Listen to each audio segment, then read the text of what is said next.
Hello, everyone. Thank you for joining today's webinar, Now What? Brain Injury After Overdose. I would like to begin by acknowledging that today's webinar is broadcast on the unceded, traditional, and ancestral territory of the Musqueam, Squamish, and Tsleil-Waututh Nations. I would also like to quickly credit our previous webinar presenters, Jenny Morgan and Vanessa Bursick, for the slide you see in front of you. My name is Amelia Moretti. I'm the Policy Director at the Canadian Mental Health Association, BC Division, and I'm joined today by my colleague, Lene Silva. Hello, everyone.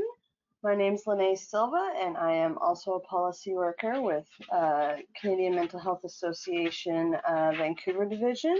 I'm one of the peers who's been working on this project since the very beginning, and I identify as a person who uses drugs to deal with some mental health issues, the lack of care in our medical system, which is vastly improving, thankfully. So yeah, thank you very much for the introduction, Amelia. Thanks, Lene. We will be your hosts for the next 90 minutes or so. And to start us off, I'd like to point out a few features of the technology we're using and quickly run through the agenda we have up on the screen here. First of all, there are two options for sound. You can listen with your computer's audio or dial in by telephone. If you find that you're having difficulties with one audio option, you can switch to the other at any point.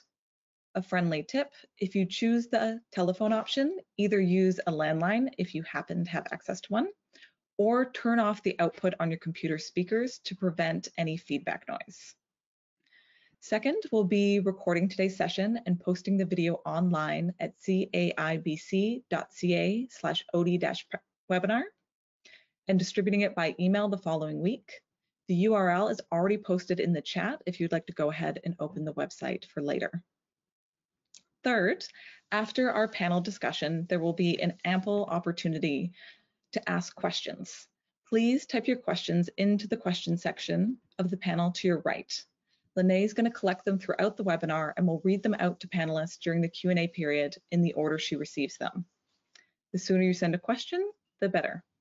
If you would like to address a question to a specific panelist, please make a note of this in your submission, either their name or organization.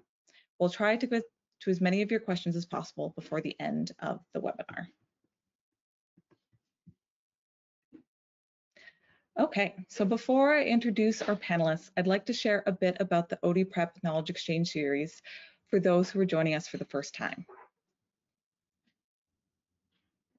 Today's webinar is the second installment of a 7-part series called Overdose Prevention and Response Essential Practices, or OD Prep for short. The project is a partnership between the Community Action Initiative, Public Health Association of BC, and Canadian Mental Health Association BC Division. Our work began in earnest early 2020, right before the pandemic hit.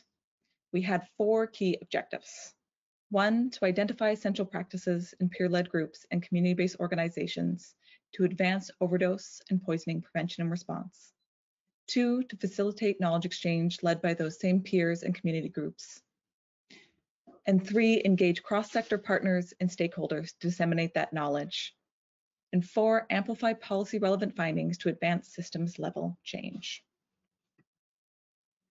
After some stops and starts, countless inspiring meetings, and a healthy dose of stalwart persistence, we co-developed a 7-part webinar series that covers a range of topics, including peer-led initiatives, safer washrooms and episodic overdose, low barrier shelters, campus drug testing, safer supply, and more.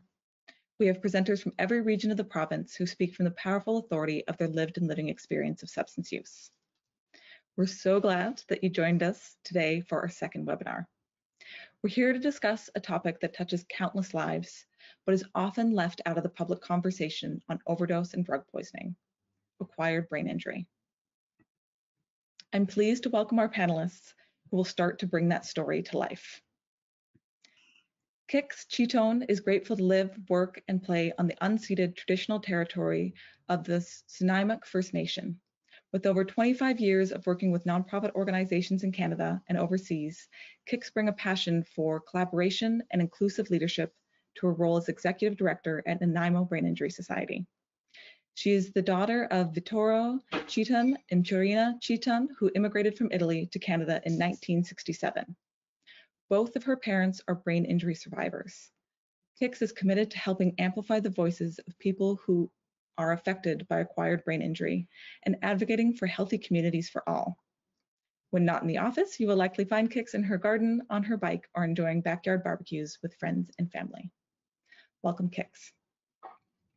Thank you. Wonderful to be here. Nola Jeffrey is of Shishim and Coast Salish ancestry and is a member of the Eagle Clan. She has worked at Sotumlalam Society since 2000 and took the role of executive director in 2015. Her strong leadership and team building skills are utilized as she continues to foster a common vision with her team of over 40 employees. Nola is deeply committed to supporting Indigenous people in their healing journeys and believes in working within the framework of Indigenous, holistic, and traditional ceremonies and perspectives of health and wellness. Nola has been happily married for over 40 years and has a strong identity as a mother of 4 and a Gigi to 5 beautiful grandchildren. Welcome, Nola. Thank you. It's nice to be here with all of you, and you pronounce my nation Simshan. Thank you for that clarification. Our next panelist is Tanis Daggart. She is the facilitator of the Nanaimo Community Action Team on the overdose crisis.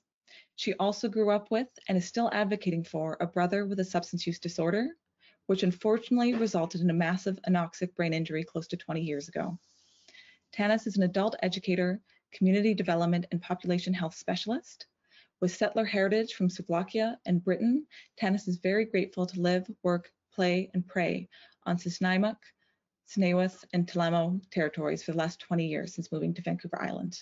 Welcome, Tanis. Thank you. Nice to be here. And our last but certainly not least panelist, Griffin Russell. Griffin lives with gratitude and love at the sheer privilege of working in healthcare, including all the enriching and wholly rewarding experiences since he began at the tender age of 19. He first began as a nursing aide in Alberta Psychiatric Hospital, Ponuk, and it was impressed that working in healthcare is a great responsibility, not a right. Griffin has enjoyed an incredible career to date, including several years working with nonprofit organizations in Victoria, supporting street-involved youth, then as a counselor with youth and family substance services, and currently as a regional harm reduction coordinator with Island Health. All of this has deepened his love for people and for the opportunity to contribute to health and well-being, but also to systems and structural change. Following his own experience with moral injury and post-traumatic stress, Griffin has affirmed his commitments to approaching his work and his life in general from a place of love and living out his values of compassion, empathy, grace, kindness, safety, and trust in relationship with self and others. He's so excited to join the other panelists for today's dialogue, and we're excited to have you here, Griffin. Okay, now that we have everyone here, we can jump right in to the panel discussion. I'm first going to turn it to Kix. Can you start us off with a short primer on acquired brain injury? Great, thank you, Amelia. So just to give a little disclaimer here that I work in the community health side of things, so the non-medical side of things. So what I'm going to give is my understanding, but I'm certainly not a medical professional. So there's much more information that you can find on the specifics of brain injury, and I'm sure there's people on the call today who have a wealth of expertise and knowledge from that side of things. But I do want to talk about specifically the connection between brain injury and overdose. We know that oxygen is really important to the brain, and a lack of oxygen can cause brain damage. An opioid overdose induces respiratory depression that can be fatal. It stops people from breathing. So people who survive a non-fatal overdose could have spent some time with either a complete lack of oxygen to the brain, which is called anoxic, an anoxic brain injury that comes from a complete lack of oxygen, or reduced oxygen to the brain, which is called hypoxic. The Brain Injury Association of America has also coined a term called toxic brain injury. And that is really specific to the opioid crisis that we're in right now, where we're looking at the type of brain injury that comes from a non-fatal overdose and persistent, prolonged use of a toxic poison drug supply.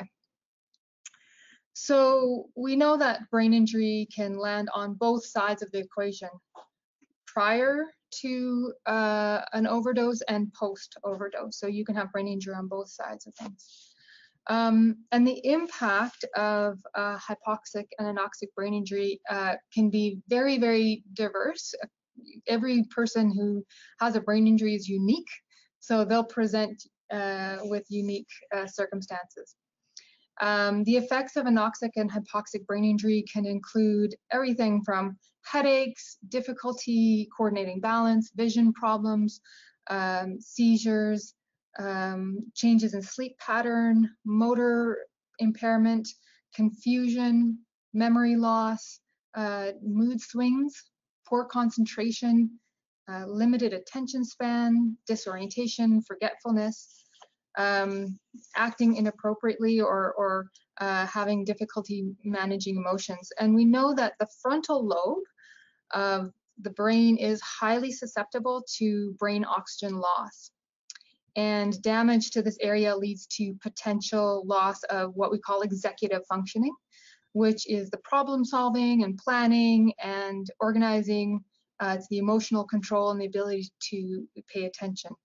So having an anoxic or hypoxic brain injury can present similarly to a lot of other things. And when we're talking about concurrent issues of mental health, substance, and brain injury, it's often challenging to untangle those pieces. But we know that early intervention for folks is what helps. And when we were specifically asking in our community dialogue, which is what we're going to be talking about what do people need in terms of support, it's not only the desire for more services, which includes accessible beds, housing, accessible and appropriate psychiatric help, peer support.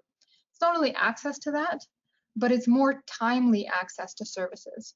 What we're finding is that folks who have experienced potentially a brain injury due to an overdose are falling through the cracks. We are in a public health crisis. We have been in a public health crisis around the opioid overdose crisis since 2015. And we've been really focused, which I absolutely support. We've been focused on saving lives, and that is critical because people cannot get help or recover if they're not alive. So it's critical that we focus on saving lives. However, the conversation about now what? Now what? Someone has survived, now what? And the supports just simply are not there. We have either inadequate supports and inadequate funding, and in smaller communities they're just not there. So we're really in a crisis around how do we support people after a potential overdose induced brain injury. So back to the question, what helps? The wraparound services, and coming from, and this is where the dialogue came from, is coming from a place of love. And this stemmed from a wonderful presentation that I saw on mental health by a woman named Stephanie McCune. And she said, what if we wrote our health policies based on love? And that question rattled around for me for 2 years. I'm like, oh my gosh, that is such a good question. So what supports people, what makes a good life is treating people with love and support and respect. And how do we do that in a way that not only wraps around the person, but acknowledges that they are a person in the context of their life, within the context of their community, within context of their family. So looking at maintaining those relationships, or building those relationships with family and friends, involving people in meaningful activities, absolutely getting the support that they need medically, the psychosocial supports. And all of this, and also supporting them to contribute to their community. As John Ralston Saul said, that citizenship equals contribution. When you are able to contribute to your community and not just be a recipient of services, then there's full and active citizenship that is available. And that's what, certainly here at the Brain Injury Society, that is what we are nurturing and working with our community to cultivate, is full of an active citizenship for all. So that's kind of an overview of brain injury and the connection with the opioid crisis. We know, and I just want to come back to the numbers just for a few minutes, that we know that here in Nanaimo, Nanaimo is kind of ground zero for the drug poisoning crisis that we're in. So we've been in this for a long time. And there's great stats that Griffin shared from the BC CDC harm reduction services, that since about 2015, there's been reported over 100,000 naloxone kits reported as used to reverse an overdose. That's staggering, but hard to wrap our brains around. So I worked out the math, and it's over 20,000 people per year that have potential overdose-induced brain injury. So what does that look like? So I wanted to show you what that potentially looks like. All right. Can everyone see this? Give me a shout out, panelists, if you can see this picture. We can see it. Great. Okay. So yeah, 20,000 people. 20,000 people per year since 2015 walking around, potentially living with a brain injury that affects their ability to function, untreated, undiagnosed. And yet we are asking these people to function in their lives, maintain housing, potentially maintain employment, maintain relationships. This is a huge number of people that are the walking wounded. We call the brain injury a silent epidemic, because you don't necessarily see brain injury. It doesn't necessarily present physically where you can see. It can be invisible when just you're looking at someone.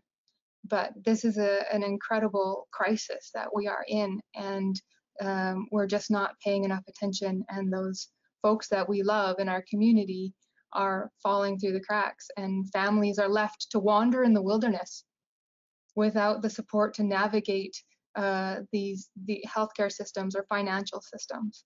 So I'm really happy that we're having this conversation today, and I know there's really excellent work happening to make the kind of change that we want to see in our communities, and that's all sectors of a community, from government to nonprofits to healthcare to education to housing. I'm not just pointing my finger at one system. I'm talking about us. We are the ones that are going to make that change for people. So I'll leave it there. Thank you. Thanks so much, Kix, and for really starting us off in a good place with a really thorough grounding in brain injury and the current landscape of supports. I'm going to turn the next question over to Nola. So we know since the onset of COVID-19, there's been an increase in overdoses and drug poisonings, and that has disproportionately impacted First Nations communities. Can you tell us a bit of what you have witnessed within your community since the start of the pandemic, and how your organization has responded and provided support to those who are now living with brain injury? Thank you. I'd just like to start first by acknowledging Creator and the ancestors and all of our ancestors, and asking them to come and to be with us today and to help guide this conversation, and to help us to find solutions to help all.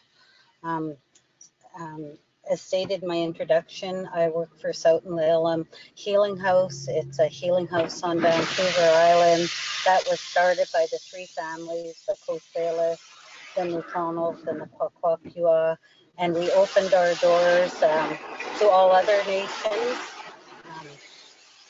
And at the time when we opened our doors, we were dealing with an alcohol crisis. That's what people were using to cope with trauma. And I just want to give a bit of a background on why Indigenous people are so high when it comes to the fentanyl poisoning, to addictions, to being in foster care and in the jails, and anything that seems like a negative, we're at the top of the charts. And it comes from a place of colonization and the traumas that were suffered due to that colonization. And it's, it includes the residential schools and the day schools and what they call the 60 scoop, what I call scooping our children from the beginning of time. And right now, currently, more of our children are in care than were ever in the residential schools. And I know that right today, we all know about the discovery of the unmarked graves, and that's going to continue for the children they found at those places that they called residential school. So the history for us in the last 160 to 200 years has been traumatic, and we've had compounded trauma. We've been displaced. We don't feel like we belong. I heard Nick's talking about love, and one of the teachings that I get from the elders is that love is the most important thing. And right next to it, one of my elders said is gratitude. And it's about that kindness and that caring and being connected. And that's exactly in the last 160 to 200 years, we've been disconnected. We've been separated. We haven't felt like we are important. We don't know. We've had a disconnection to our families, to our communities, and to the land. And that's caused a lot of hurt and a lot of pain. And then people have used substances and other things to just, it's like they're trying to medicate the pain and manage, and that's what helps them to stay here. And it is what helps them to stay here, but we also know it's what causes harm, and it causes a lot of harm. So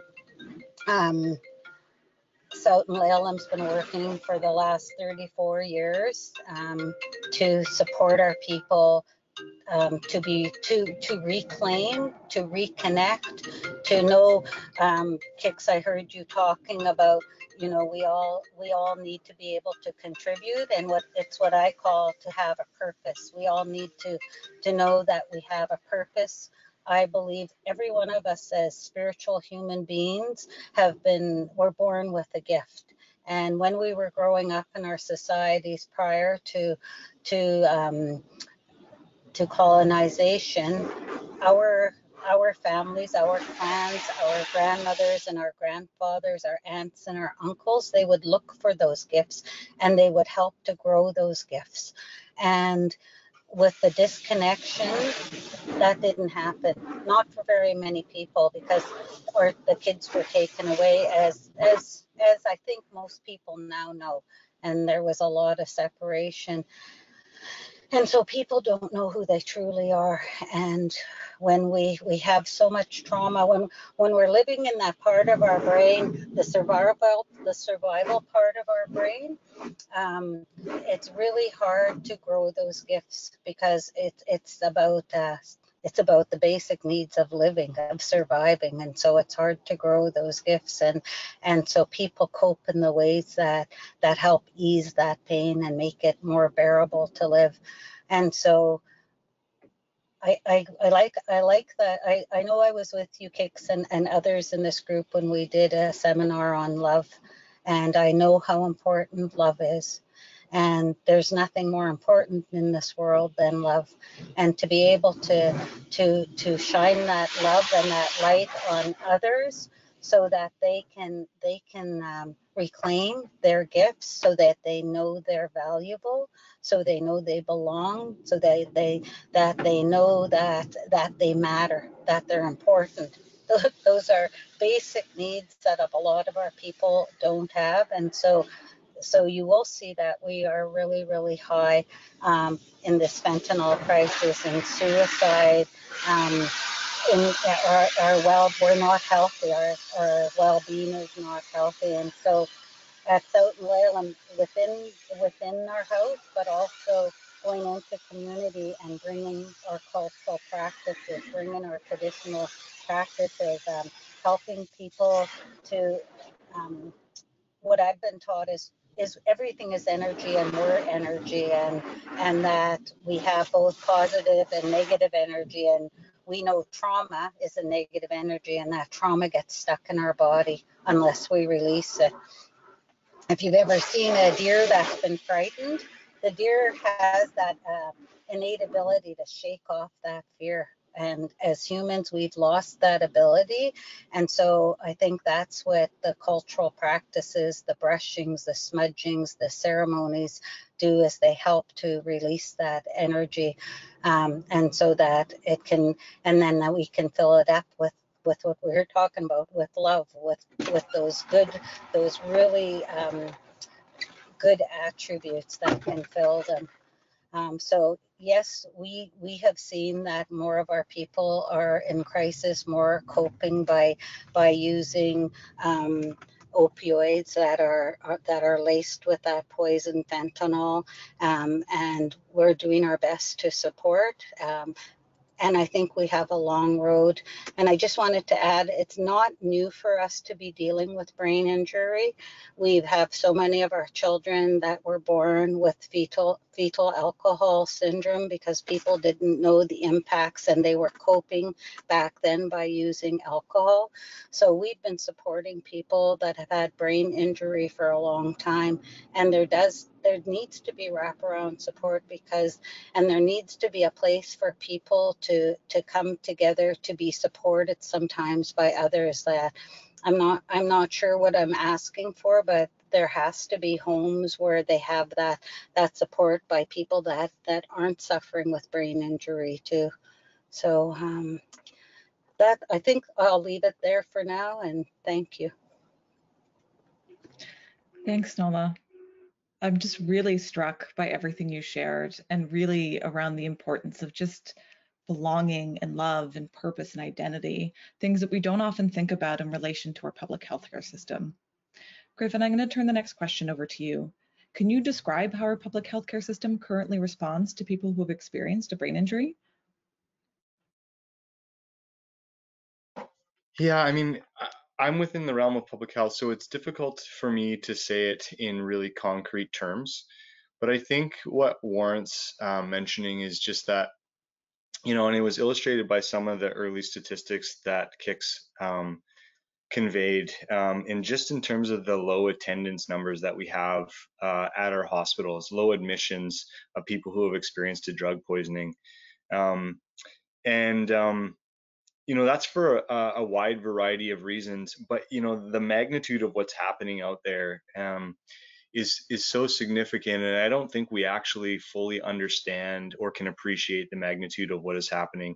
So often our system is focused around the most tragic outcome of people losing their life, and appropriately so. We should be focused on that. We should be focused on the prevention of loss of life, and secondarily, certainly around the prevention of injury. But just for a point of context, when we think about the number of people that have been lost, it's upwards of this year we're nearing 1,000 people that have lost their lives already. And the BC Centre for Disease Control estimated that for every fatal drug poisoning, that there's somewhere between 35 to 50 non-fatal drug poisonings that are happening in community, and that was a conservative estimate. And so when we think about the magnitude, it quickly swells upwards of 35 to 50,000 non-fatal experiences that are happening across the province, and many more that don't fit into that statistic. But out of those, so very few result in a call to 911. And so I think it's, while I could speculate on, what we're doing in responding to brain injury in our system, I think the more significant thing to focus on right now is how do we reorient the culture within our healthcare system to make it safer and to structure the services so that people could receive the supports if they were willing to come in. Because when we talk to people out in our communities, it's very clear that most people refuse to be transported to hospital. And that's for a variety of different reasons. But at the top of that list is stigma.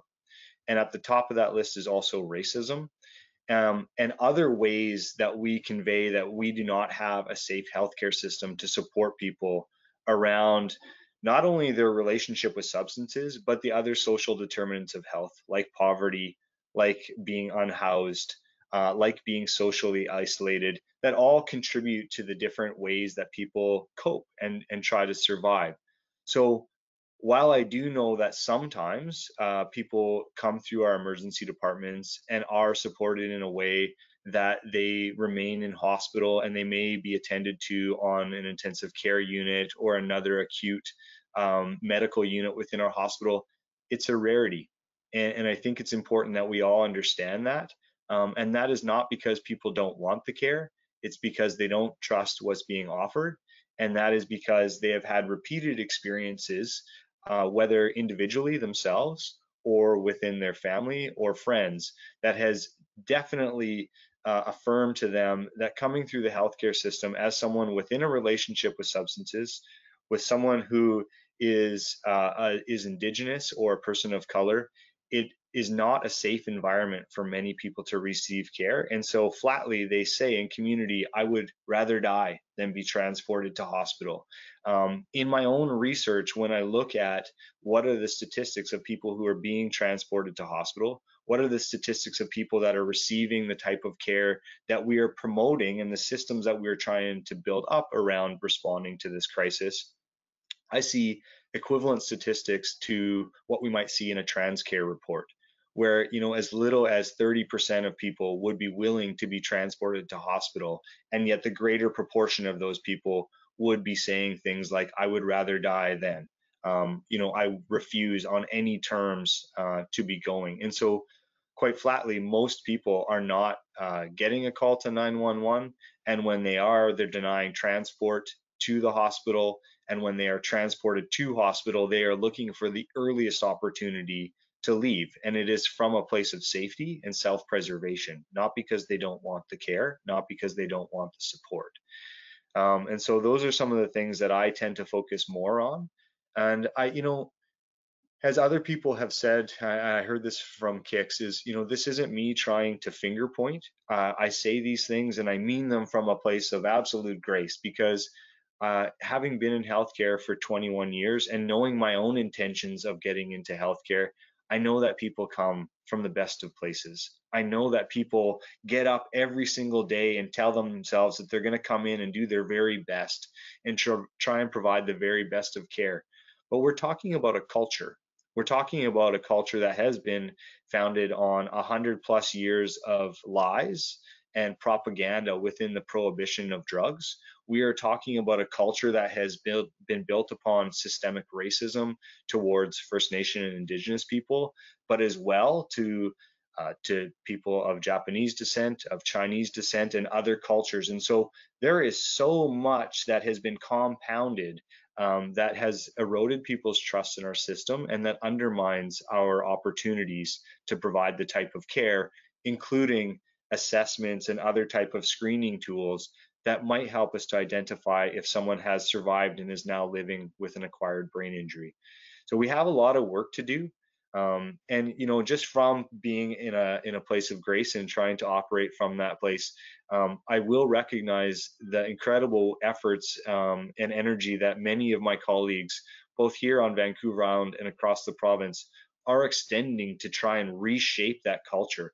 are extending to try and build up an adequate substance use service model that moves beyond just simply treatment modalities, but that includes the realms of different forms of recovery and supporting people to have more autonomy over what their relationship with substances may be, beyond just abstinence, beyond just requiring people to put those substances down unless they're ready, and also including the realms of harm reduction, certainly. So while I would love to say in concrete terms, this is what happens when someone presents to our emergency department um, in the aftermath of a drug poisoning, I'm simply not able to. And that's because it's highly variable and dependent upon the staff that are on that particular unit, the culture of the hospital that someone presents to, and the context in which they arrive. And so it is very complex. And I don't think there are very definitive pathways at this time. That is the need before us. Thank you so much, Griffin. I so appreciated you differentiating care itself from systemic barriers to care. It's so important to highlight that. I'm going to turn the next question to Tanis. To add a little bit of life and color to some of the challenges Griffin was sharing, what was your experience supporting a family member who experienced brain injury, and how did this lead to your leadership on the Nanaimo Community Action Team? Thank you. Yeah, my name is Tanis, and my brother Duncan suffered an anoxic brain injury as a result of a drug overdose some 20 years ago. I just also want to say Hypoxic to Nanaimo, the Nanaimo people on whose territory I have lived, worked, and played since 1999. He was a downtown East Side drug addict from the time he was 16, and he is now 54. I blame his addiction on a learning disability that was never caught, ADD, early exposure to Valium through my mother's breast milk. It was a treatment for her postpartum depression in the 60s, family alcoholism, or early mental health issues. Whatever the case, he was labeled a problem child, stigmatized a loser, and a druggie for substances, including one that is now legal and sold through BC liquor stores. Eventually, he dropped out of school, found company, and of course, hard drugs on Main and Hastings until he was banned from there, and then other streets in other communities too, of course. His addiction was unstoppable until the day it stopped him. There's a medical term for it now, substance use disorder. Back then, he was just called a junkie, and to me, it was just confusion. I responded with criticism and blame, as though if I shamed him enough, he would stop. Other members of my family rejected him, except for my mom, who still loved and never gave up on her baby boy. We were a suburban middle-class family with a big family secret, except everyone knew. The shame of it all was difficult to bear. He also ended up in the criminal justice system too, of course, from engaging in criminal activity to feed his illicit drug habit. The overdose caused permanent brain damage and physical impairment from the resultant coma and stroke.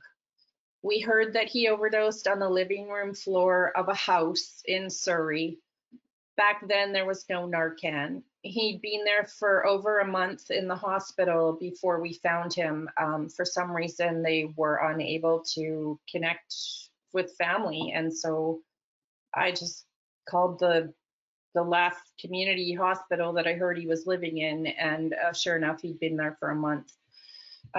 It was clear that he was close to death, maybe the next day, emaciated, unable to speak, hooked up to a feeding tube, and comatose. The doctor advised us to let him go if he pulled his feeding tube out again. My mom said no way. We held hands around his bed and sent him our love through prayer. A few hours later, he uttered the words, "I'm hungry." My parents moved into the motel next door, and my mom especially spent every day nurturing him back to the land of the living. He stayed in that hospital for 11 months before he was moved to an adult care facility. He would spend the next 18 years in and out of hospitals, psychiatric units, and care facilities all over the Lower Mainland during an ever-increasing housing crisis. They say that at least 50% of homeless folks recall former brain injuries. It makes sense because brain injuries change people. It can make it very hard to get your life back together, hold down a job, pay for a mortgage, or even fill out applications. And because brain injury programs are largely underfunded, the condition itself is generally misunderstood, everyone can be affected differently. It can be hard to get help without an active advocate. And so I took on the role of family advocate and helpful big sister.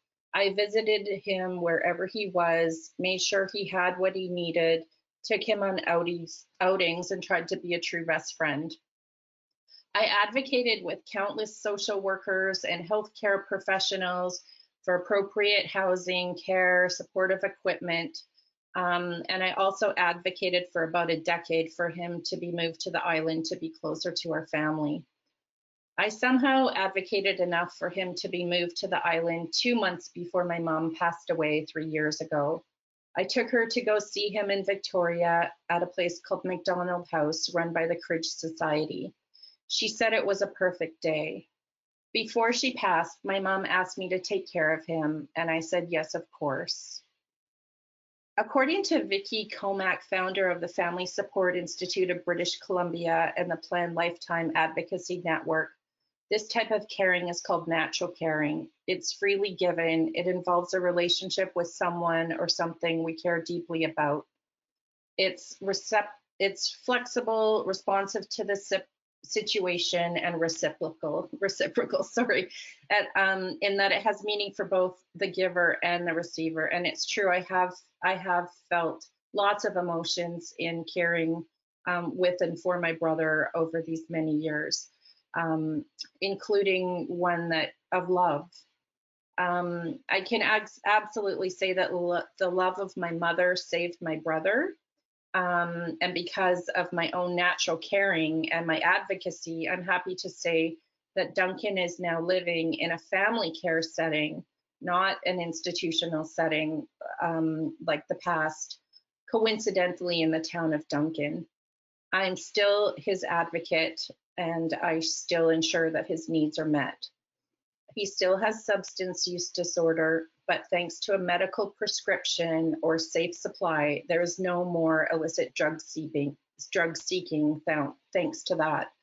My brother says that back then, like back to the 80s when he first got involved, addiction was something you really only saw on the downtown east side of Vancouver, but now it's everywhere. It's in every community and affects us all from all walks of life. Our communities, much less our healthcare systems, can't manage the impacts of the overdose crisis and all the harms as a result. It has to be up to us, all of us, to inspire each other and, dare I say, to love more. The costs to the lives of individuals, family, and society on the whole are far too great. In a report by the Canadian Centre on Substance Use and Addiction that was published in 2020, substance use costs Canadian society almost $46 billion a year, or about $1,258 for every person in Canada. And so that's for lost productivity, healthcare, criminal justice, and other direct costs. So I did have the opportunity to apply to be the Nanaimo CAT facilitator 3 years ago, and thankfully I got the job. And through my community connections and firsthand experience, was able to bring in some new partners like the Nanaimo Brain Injury Society. We're very proud to have provided funding for the original dialogue and to continue to champion this issue in our health authority and beyond. And actually, that's where we first met Lene, who is the peer helping out with this series, who is now a vital member of our community action team. Just to finish up, brain injuries can often go unnoticed, especially because if there are no accompanying physical impairments. It saddens me to think about how many folks' brains have been impacted by the lethal drug poisoning crisis. I suspect for every death, Here in Nanaimo, we've lost 274 lives since 2011. There are untold more who have survived and are forever altered, and untold more family members grappling with the impacts and changes to their loved ones and the grief. There's just so much grief involved with this issue. My brother's story is one of warning. He will need care for the rest of his life. He is considered one of the most complex cases, I think, in the province. And interestingly, he identifies as brain injured, not as a substance user, though he needs his meds for pain. He is the veritable definition of a survivor, not just of the brain injury, but of the healthcare and mental health systems. So that's it. Thank you for letting me share my story. Thank you, Tanis, for your generosity and vulnerability and willingness to share your story. I'm going to turn the next question over to Kix and to pick up on the comment you made, Tanis, around the CAT funding for the community dialogue. Kix, can you describe the intention behind the community dialogue on acquired brain injury and overdose? And how did that intention form the structure and outcomes of the event? Great. Thank you. Oh my goodness. Yeah, just feeling everyone right now. So thank you for being here. And what you're seeing today is a continuation of that dialogue where we came together as partners, as a community, funded through the Nanaimo CAT to engage in dialogue. And the structure of it was really important, and I have to really acknowledge Dan Rice, who's the Assistant Director of the Canadian Institute for Substance Use Research. He is a master of dialogue, and so Tanis brought him to Nanaimo, and he gave some workshops, and I was like, oh my gosh, Dan, like, how can we do this? And this is, I want to bring people together and build relationships and build trust, because as Griffin, so aptly said, like, culture is important, and culture in certain ways will eat strategy for breakfast. You can have all the strategies in the world, but if you do not have a culture that supports that path, it's not going to go.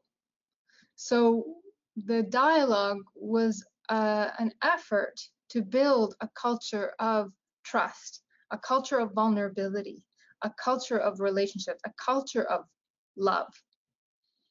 And so we, usually we go to these things, we go to workshops, and everybody kind of sits in there and waits for lunch.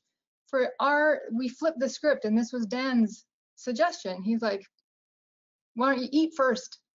Like, just come together and have a meal together. And certainly that has been my experience in Indigenous communities, that sharing a meal together, sitting together and sharing food and being together is so important. So we started with a meal, cooked right there on the premises, so that the smells of the food were wafting through these two beautiful women who came to Canada as Syrian refugees. They cooked the food right there, so we were enticed with that beautiful aroma, and we had a meal together, and we sat together first and had those conversations, and then we were able to listen to Nola. We opened with a prayer with Elder Louise White, and we were listening to our beloved speakers share their different perspectives, so that we could all kind of get a grounding, a foundation together, and then come together in small groups to talk about what's important to us. And kind of the very interesting thing about this to me is that often we ask people with lived experience to be vulnerable and to share their story, and and other folks within the professional realm or whatever, we don't have to be vulnerable. We can kind of be behind our professional roles and not necessarily share.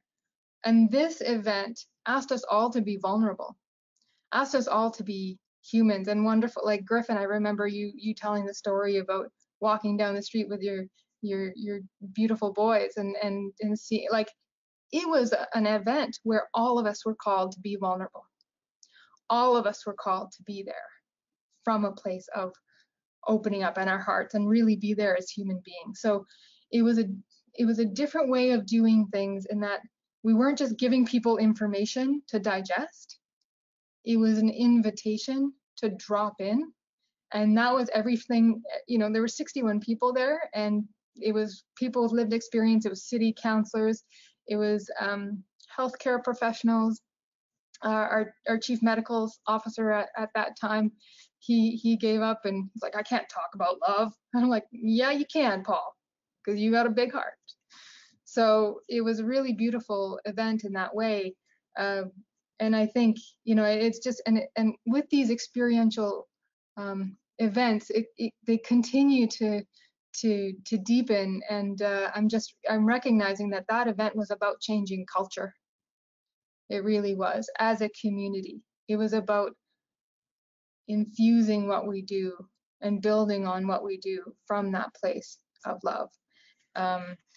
So that's kind of one of the key pieces that, for me, created ripple effects and continues to create ripple effects. And I'm so thrilled to be able to continue with this event today as well.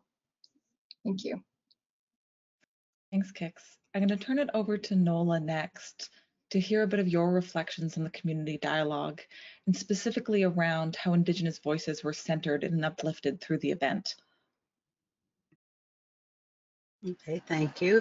Boy, you're making me go back in memory now, because it was a bit ago that we had the event. But I know I was invited by Kix, and Kix asked if we could have one of our elders come and open the meeting in a good way. And it's really important for us to open in prayer and acknowledge our connection to the Creator and the ancestors, or acknowledge our connection to the land. And, you know, I've heard people doing that in this dialogue, and it makes my heart happy.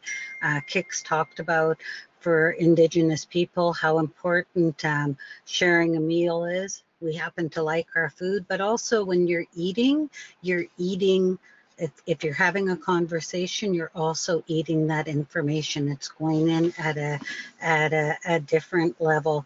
And even a lot of the talk that we're talking about today is very familiar to me, because it's the culture, the Indigenous culture that I was raised in, that one to have that respect and honor for each other.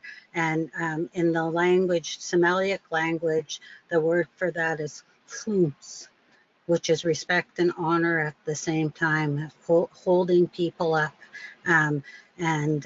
That is hugely important. And as I was reflecting on, you know, this last year since the pandemic started, year and a half since the pandemic started, I like to remind people how hard it is on Indigenous people.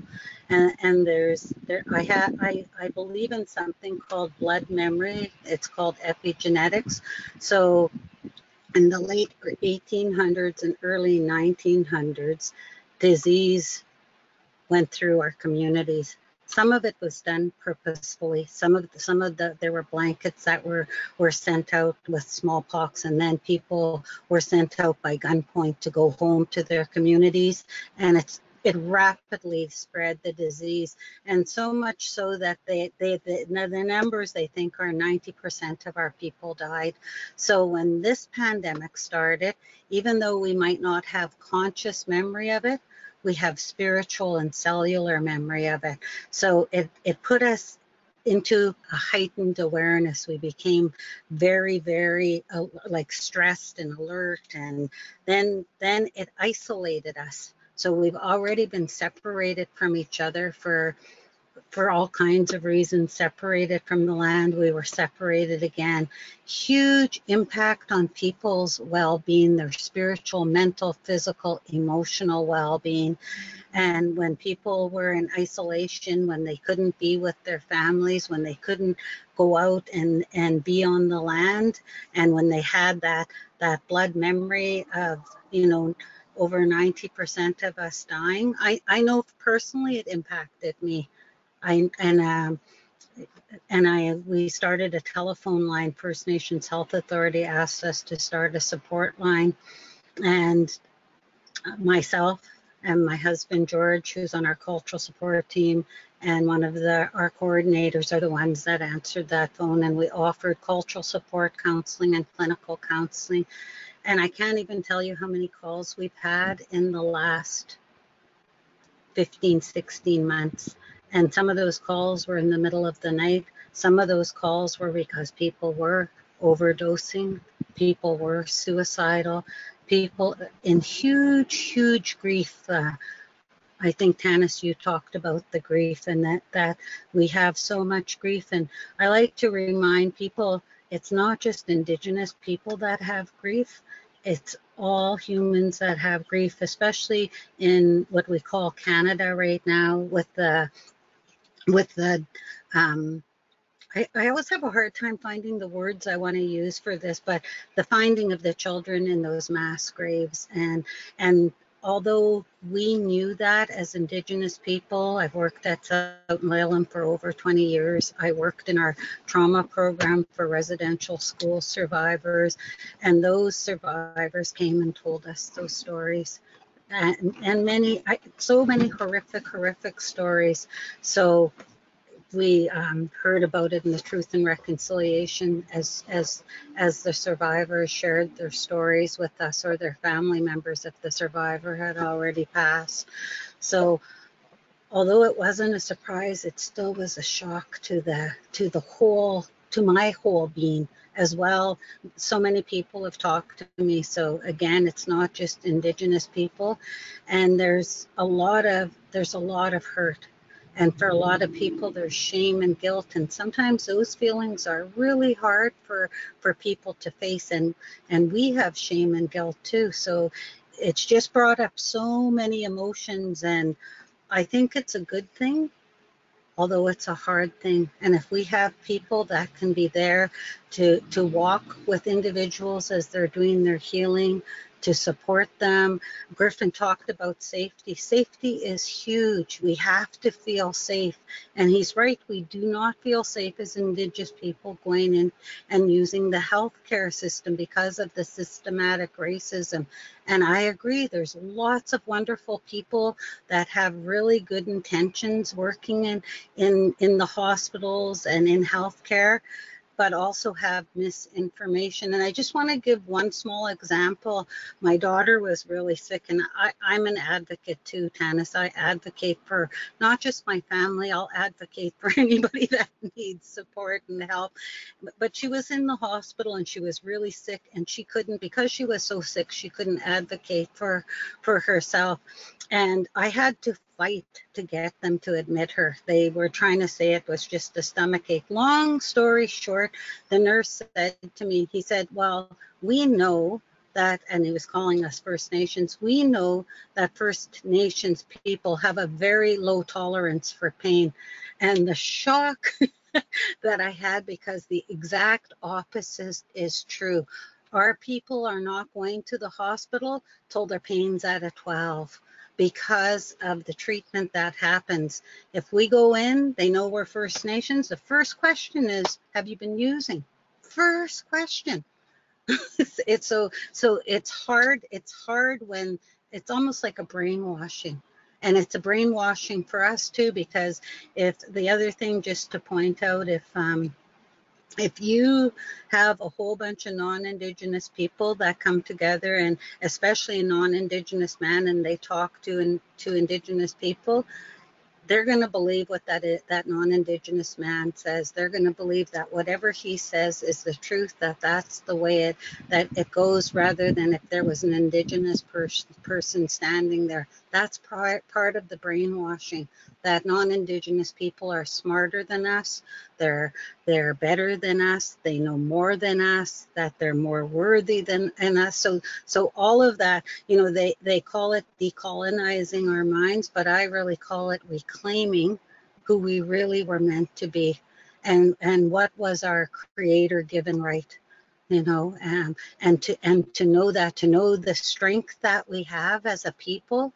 And I like reminding people that, Colin, if you look at the history of who we are as a people, we were here for thousands and thousands of years, that we prospered and flourished, and we knew how to live within creation.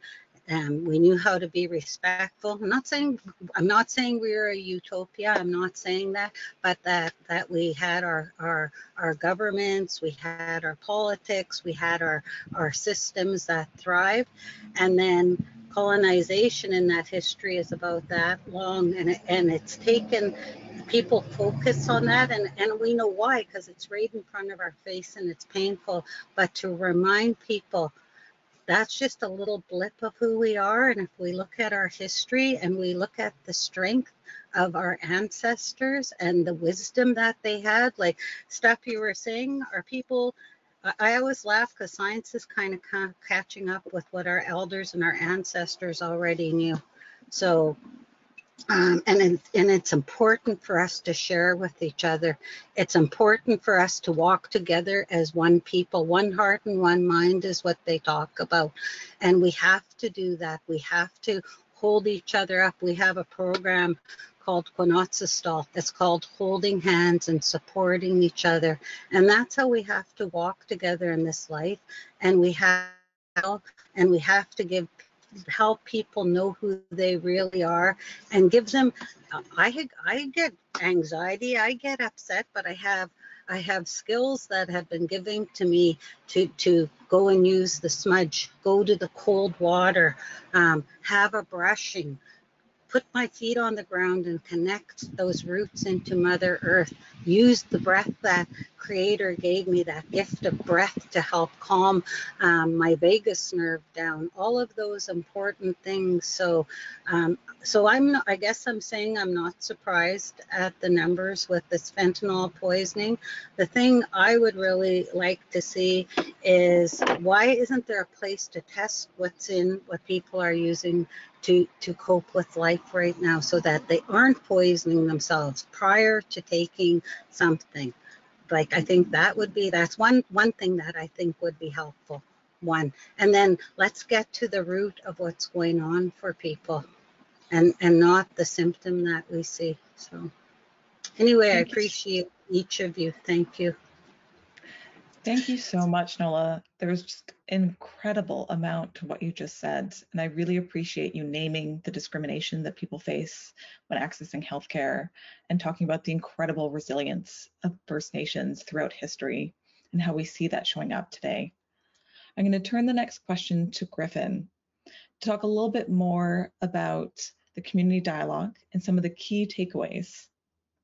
What were some of the key takeaways that could help dismantle the systemic barriers people face when accessing healthcare? Yeah, thank you. You know, I think when Kix was describing just kind of what the intention behind that event was, she named this dissolving between the more traditional us and them that shows up across our system and across so much of our service settings, and including community presentations and community forums. And that, to me, was the thing that really stood out. And I think, you know, even as I was writing my bio today and thinking about myself as someone with a moral injury and someone that has experienced post-traumatic stress, depression, anxiety, someone who has used substances to cope, it is the standing in that and continuing to remain in that place where I'm not looking to other people to be vulnerable and to lead the way by sharing their personal experiences, but doing that with them and trying to do that and supporting not only myself but others to do that from a place of dignity and with integrity, because I think far too often our system looks to people to just kind of come in and to share their personal experiences We sometimes tokenize it with some, nominal funds, piecemeal work for people to do that, but not necessarily recognizing what it takes for people to do that and the kind of longer implications. And so for me, when Kix first reached out to me and said, "Hey, would you be willing to speak at this event? And the focus is love. Can you speak from a place of love?" And I was like, "Heck yeah, I can." Like, wow, that is super exciting, and yet it was quite intimidating, to be honest. But I'm so thankful because, as she said, like, and even today as being an example of it, the ripples continue. And for me, it has been so generative and affirming to me in that I don't want to stop doing that. So I'm often the one in this culture that I'm trying to support changing from the inside.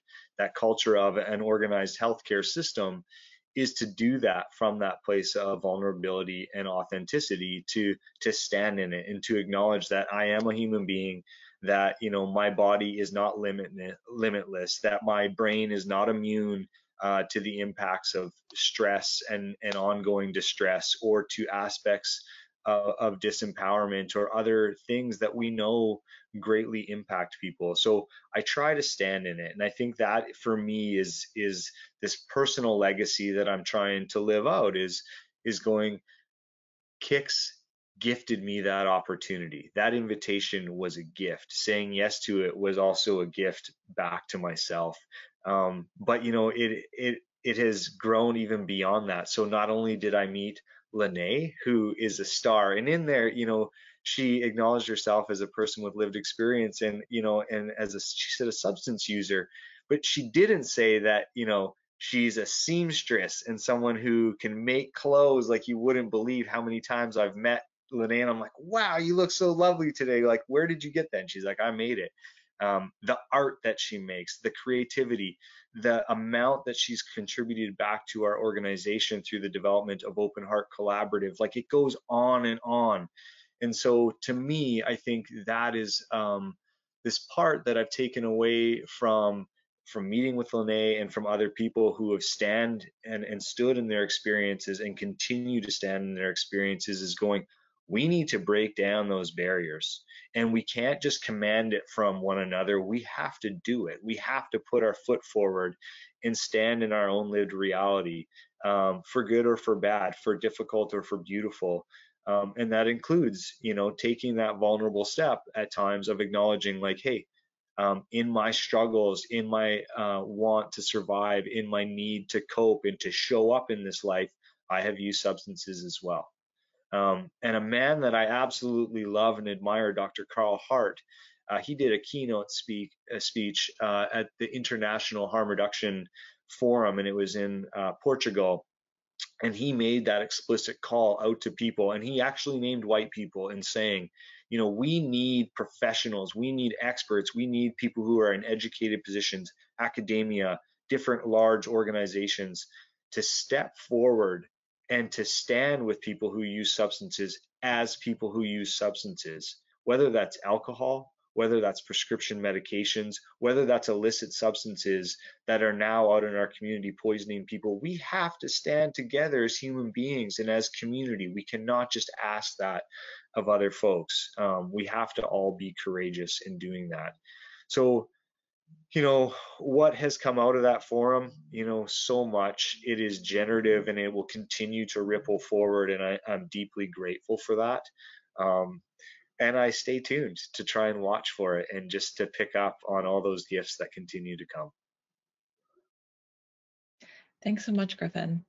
We have one last question, and we're going to turn it over to Tanis. Do you have advice for community action teams from other municipalities that want to facilitate a similar dialogue event to support people living with brain injury?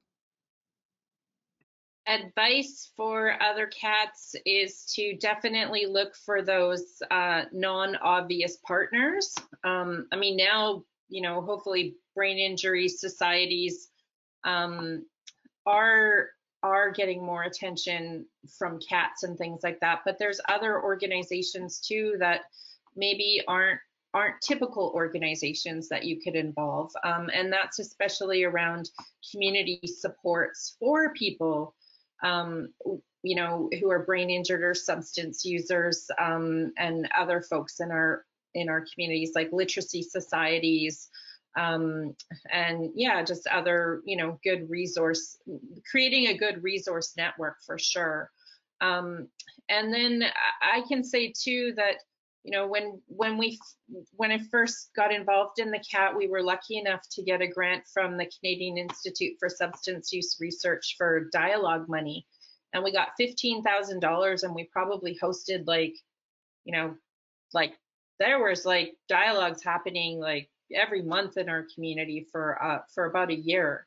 And now I really see how those early dialogues have resulted in relationships, so that we can actually, like, I can just call up Kix and say, hey, you know, and we've done this, you know, can you do this? And she'll say, yes, I can. And with other organizations too. And so it's just really bridged, you know, kind of like that email gap, to actually engage in personal relationships with one another. And I would say that that's what this particular dialogue did, was did bring us to that place of vulnerability, and sharing. And when you speak of love,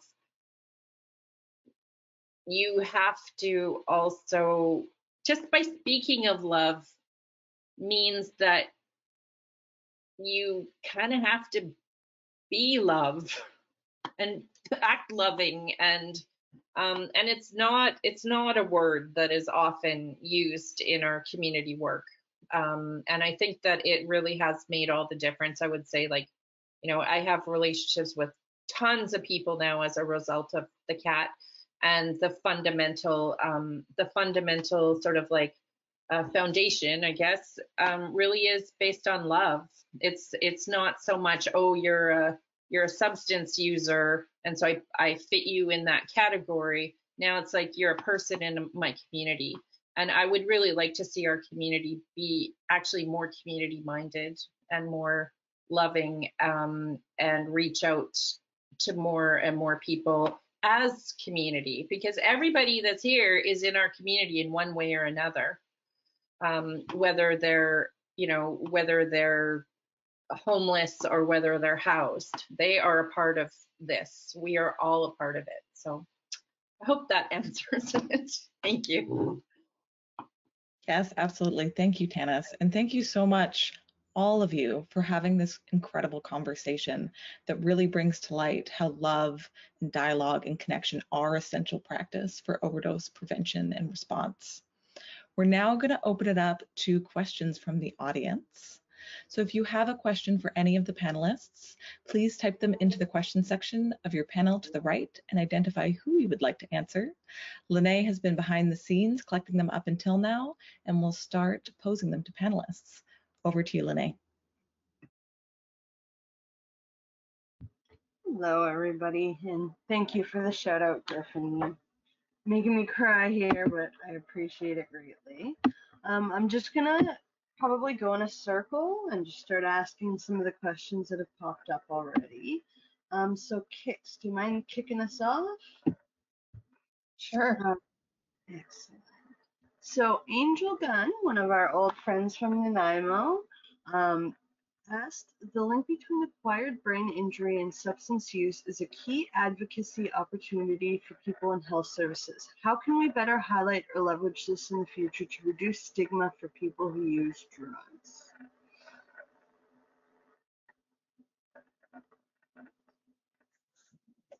Okay. Wow. Starting off. Starting off good. Intense. So if I can, Angel, I wish I could clarify that question. So, so the connection between, I'm just going to try to get this connection between brain injury and overdose is a key advocacy point that can be leveraged to also address the stigma that people who use substances, you know, and are stigmatized because of that. The brain injury piece can be leveraged to advocate for people. Is that what we're? And how to leverage it. And how to leverage it. Yeah, I think it's it's a really good question, because I mean, both those things are stigmatized. Brain injury is also stigmatized. But when we understand presentation or behavior as part of, in this case, as a function of an injury, we can take some of the hopefully take the judgment out of that and say, you know, we're expecting the person to do all these things and function in a certain way, and when they don't, we have all sorts of judgment and discrimination and criteria that they're not going to meet. So because they don't fit in this box, they don't get access to this. So I agree that education around the brain injury that is a result of the overdose can hopefully start to take some of that stigma away from how people are functioning in their lives as best as they can, and how they are potentially using substances to address the pain that they are experiencing. So it is a public education piece. And that's one thing that came out of the community dialogue, is that we do need more public education. I often say, like, if you saw somebody with a broken leg, you wouldn't expect them to run a marathon. You'd understand the functionality of that injury is limiting, or that injury limits their function in some way, or it creates parameters for their lives. Because brain injury is often invisible or presents as all sorts of different things, we don't offer that same understanding, empathy, compassion, grace to someone who may be functioning in a way that can feel either not safe to us, or puts them in a box in our mind that says, well, this person is, you know, whatever judgment we want to label that. So I agree, but it is an education piece, and that's something that came out of the dialogue, that we need to do more of this. We need to talk about brain injury and what that means and how people experience that. Great question. Thank you. Thank you for the clarification, Kix. And I actually posted in the chat that I had never actually even made the connection as a long-term drug user between repetitive brain injury and some of the symptoms that you may see. And this was vastly eye-opening for me, and it's something that's so under-talked about. So I appreciate the answering to that question. Thank you. Nola, this is actually a question for me. How can organizers better connect with Indigenous organizations to combine forces and battle brain injury? Lene, can you repeat the question? It's how can organizers better connect with Indigenous organizations to combine forces and battle brain injury? Oh, well, I think just the way that that Kix did, she reached out. I don't know how she knew about South Laleham. I have no clue. I always tease people in non-Indigenous community that South Laleham is the best kept secret on Vancouver Island, because people don't even know we've been there for over 34 years doing what we do within the center and in community. And I think it's just about reaching out and being willing to send an email, or I like talking. I'd rather not email or text, but to pick up the phone and to invite someone in and have a conversation, because we never know.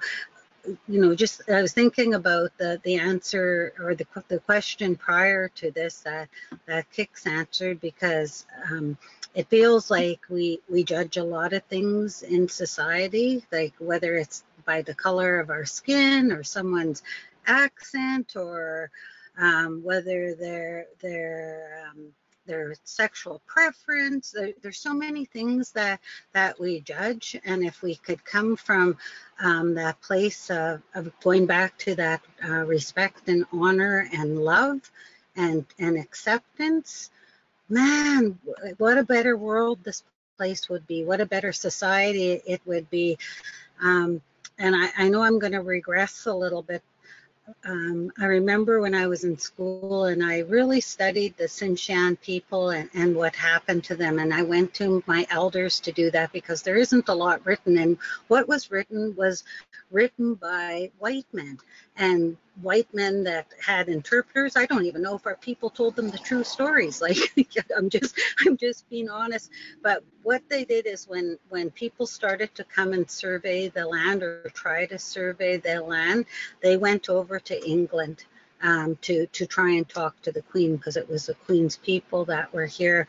And the people, what they came back and reported is they were, I mean, I don't know if they had the word appalled, but shocked at what they saw, because they saw people in poverty, people living on the streets, children not being cared for. And in our societies prior to contact, that didn't happen. If one of us were hungry, all of us were hungry. That we worked together to support each other, to look after each other, to show that love that we show to our tiny little family. We did it for everyone, and we invited people in, and our elders still amaze me on how kind they are and how loving and how gracious and giving they are. Despite all of the hurt that has happened, they still want to be inclusive. They don't want us to use harsh words. There's so many things, healthy elders that have done their healing and have those teachings. And so I think going back to your question, Lene, it's just about being willing to invite people in and have that conversation and build a relationship, a loving and trusting relationship. Two kind of key focuses: just reach out and do it over food. Excellent. I can totally relate to that. I'm actually Scottish myself, and we were one of the families, despite being low income, that fed the entire community. So anybody was always welcome over, and we always had extras. It created a lot of connections. So thank you for your answer. Let's move on to Tanis. This is also from Angel Gunn. Could you speak to the role of love and healing, both culturally and introspectively? So one of the things many years ago, maybe about 10 years ago now, maybe more, I went to a First Nations medical conference at the or health conference at the Nanaimo Center, and the key speaker was Gabor Mate, Dr. Gabor Mate. And he's quite famous now, but I remember just being troubled by my family situation, and he just said, just love him unconditionally, like that was a huge challenge for me, because we had a lot of family shame. I knew that my brother's condition, his substance use disorder, caused grief to my mother and my father and just the whole family dynamics. And it wasn't until I really just kind of like accepted him for who he is and stopped trying to imagine him as someone who he's not, or how he should be, not how he is, that was the game changer for me and my work, really. Yeah. And so, and then that kind of like acceptance of other also needs to come back to ourselves, and the acceptance of myself as just a human that's trying to figure it all out, and I'm not perfect, but I do have a good heart, and I want all the same things that other humans do. I want love, I want community, I want shelter, I want good food, just all those things that make us feel safe. So that's absolutely perfect. You can't love others without loving yourself, and I think that's an often missed piece in any care that we give. So we're running really low on time. There's actually 2 questions for Griffin. I'm going to pose both of them for you, and maybe you can pick or choose whichever one suits your fancy. The first one is, with drug use starting at younger ages, youth feel if they report an overdose, they will get into trouble. How can we monitor these numbers or help youth to report and feel safe to do so? That one was from Linda Pellick. And Jason McIntyre from BC Corrections also asked, will health authorities begin to recognize overdose as confirmation on brain injury to access services?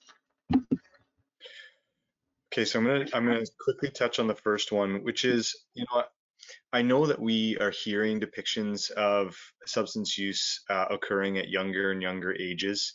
And having been within the realm of youth and family services in my previous role and having that overlap now, I would say that I think it's getting more attention, but I don't know if necessarily it's happening at younger and younger ages. I know that that always grabs our heart, and when we hear that, it compels us to focus in on it, and rightly so, because I think, those opportunities for early intervention and prevention work are so key, and we should want to focus and leverage any and all of those opportunities, both with the child or youth themselves. But there is such a big move right now, and specifically within Island Health and our services, to focus in on the family and to make sure that the parents are offered support and the family as a system are being offered that support. So, I think in terms of, what are the risks? We have a system right now where there may be some type of risk to families, but I think it's rather minimal in terms of having the Ministry of Children and Family Development involved. That said, that's not the same realms of risk as we look at all people in all communities. And we can see that involvement with the Ministry of Children and Family Development as it relates to First Nation and Indigenous people, and how that as a policy has enacted realms of colonization and the removal of children, that remains a significant risk. So that needs to be said explicitly. But as a system, as a healthcare system, we need that opportunity to work with that young person to make sure that if something has occurred, that we can do some baseline assessments and to try and provide the type of care that they deserve. And I think one of the signals that many of our systems have tried to put out right now, including not directing police towards overdose calls or 911 calls related to overdose or drug poisonings, is that we want people to receive a medical response. And we are striving to do that as much as possible. It is not perfect, but it is something that we work on. And so we're trying to reduce those barriers. The second question, I'm already scowl. I can't remember. I actually think we're right at time here. Amelia, I'm going to defer to you. Thanks, Lene, and thank you so much to all of our panelists. I'm going to wrap up today's webinar and let everybody carry on with their day. Before we all sign off, I just want to extend a warm invitation to everybody here to join our OD Prep learning community. We created an online space to continue this conversation, start others, connect with people across the province, share resources, and continue to work together to improve overdose and poisoning response and prevention efforts. Lene kindly copied the URL into the chat. You can simply click to join and be part of our community.